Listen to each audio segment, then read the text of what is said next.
Ano ba to? Mali eh. Ano ba yan? Ay, nakauna pala.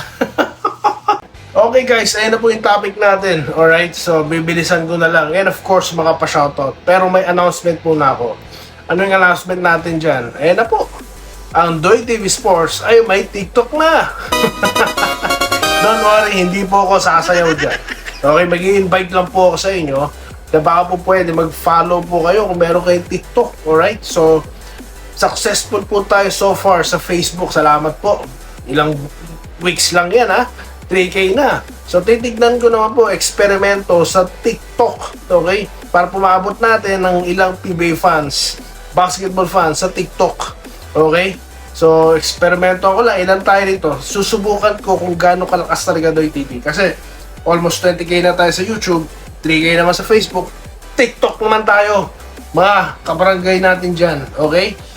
Follow na. Alright, dito na po tayo sa ating gustong pag-usapan muna. Na Ginebra daw, pag nasa finals, puno ang venue. Ultimo yung pinakamalaking arena, di ba? Napupuno nga. O napuno, di ba? So, di naman po kataka-taka yan. Dahil, alam nyo naman po, crowd favorite, di po ba? Pinakamaraming fans. Given na po yan, kahit saan. Kahit kailan. Naks. Ang akin lang, no, ito yung take ko dyan. Ito pangalawang reaction ko na to, kasi nakikita ako nagpo-post sila. Ano ba yan? It's either para manood or magbasa sa page nyo ang mga Ginebra fans. Kasi para sa akin, alam nyo yun, binabanggit nyo yung team na wala sa finals. Lalo lang tuloy nahuhukay.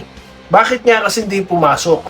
Kaya yung ibang comment ng ilang mga hindi fans ng Ginebra, kasi yung team nyo, di ginalingan. Kaya tas kayo, nagpo-post kayo ng ganyan. So, yun po ang nagiging,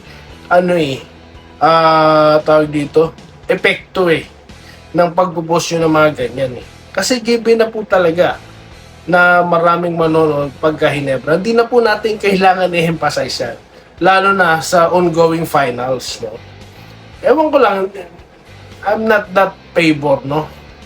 Sa sobra ng maraming ganyang post na yan. Sa isang pagkakataon, okay lang yan ipunto, no? Pero yung ulit-ulitin pa, ewan ko lang guys, no? As a Ginebra fan, parang mas maganda to siguro, mag-support na lang tayo kasi ganda ng laban no? Kakainitan na di ba sa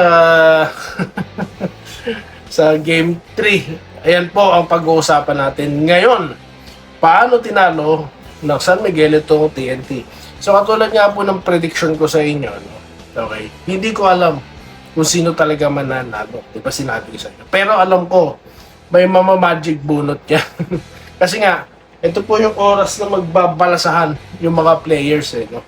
Or yung mga coach ng mga players. First 5 na si Chouami, tapos pinaglaro naman sa kabila si Gio, no? Sa second half. So yan po ang mga kaganapan. Ang nangyari dyan, hindi po pumasok ang mga 3-point shot, karamihan sa mga 3-point shot ng TNT. Dahilan para maiwan sila ng San Miguel. Kasi ang San Miguel, they have so much firepower, no? Yung bench nila, no? Yun nga, pinasok si Chouami Johnson. Ilan ang score niyan, di po ba? So yan yung immediate effect. Then, yung depensa nila, hinigpitan nila, di po ba?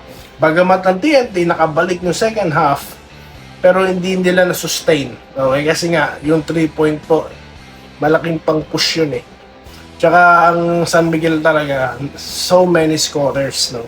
Lalamig si Trollano, may Lassiter, may lumamig si Lassiter, may Jericho Cruz, may CJ Perez pa, may Ross pa, no? Ito pa isa, no? Isa pang puntuhan natin, yung pagtaas ng panyo nito, white flag nito ni Coach Chad Reyes at yung pakikisa, nakisali din si Lastimosa. Ano po bang punto doon? Talaga naman technical. Kasi, buti nga wala pong tinamaan Second emotion yung ginawa ni Oftana No? Ganun po talaga. Tapos si Ross naman, you can't blame him, no? Dahil gusto niyang manalo So, lahat gagawin talaga niyan. Kung si Ross nasa TNT, tsak, matutuwa din ng TNT rito kay Ross. Kahit saan team. Di ba? Basta ganito ka-effort sa ganyang edad niya, di ba? Ako natutuwa ako, no?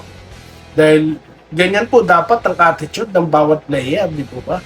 Masarap panoorin ang sobrang effort, no? 100% din na commitment.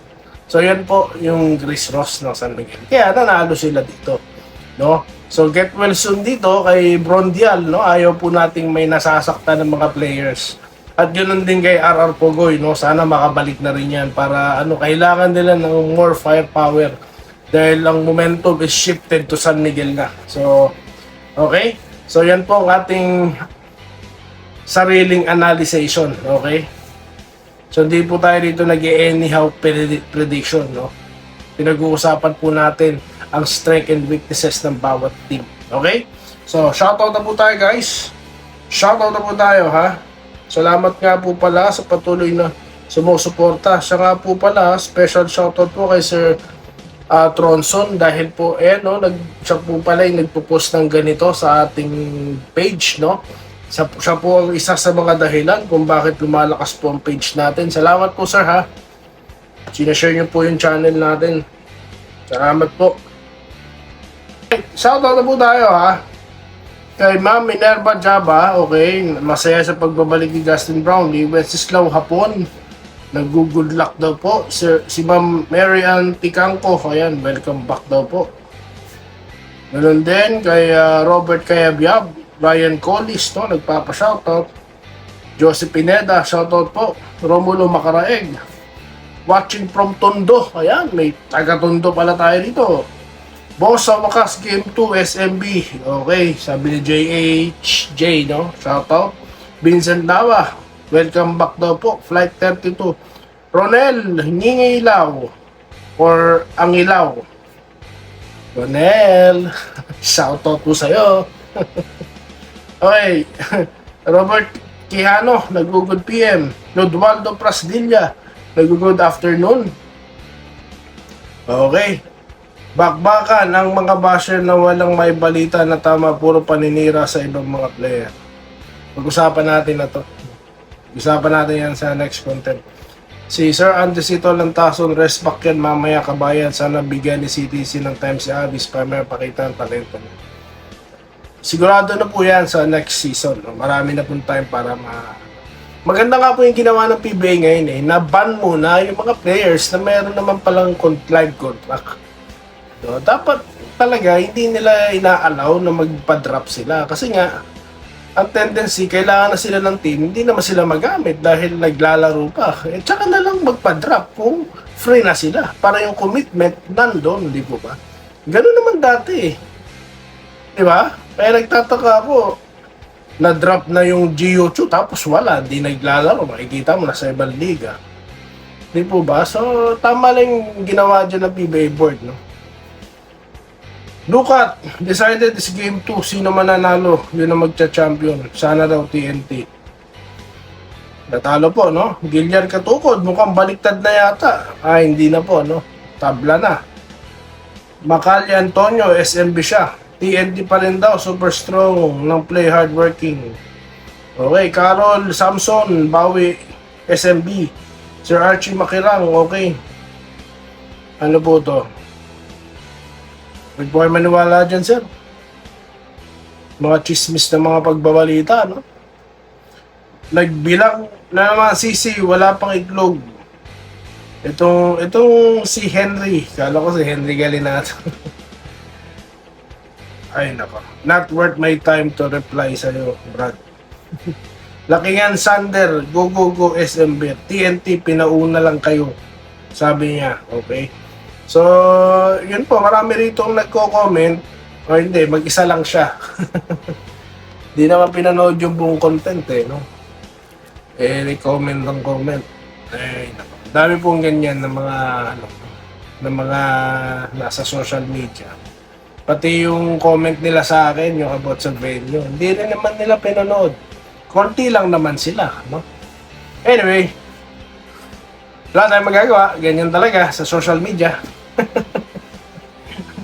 Basa-basa din. Nood din pag may time. Maraming salamat sa inyong lahat. At yun na lang po follow na po kayo kung may time po kayo, kung may account kayo ng TikTok, no? Diyan naman po tayo magpapalakas sa Doy TV Sports. Maraming salamat sa inyo. Pagkita po tayo sa susunod na video content. Stay safe po guys. Salamat po. Salamat po sa panonood. Subscribe na para sa mga susunod na basketball at boxing videos.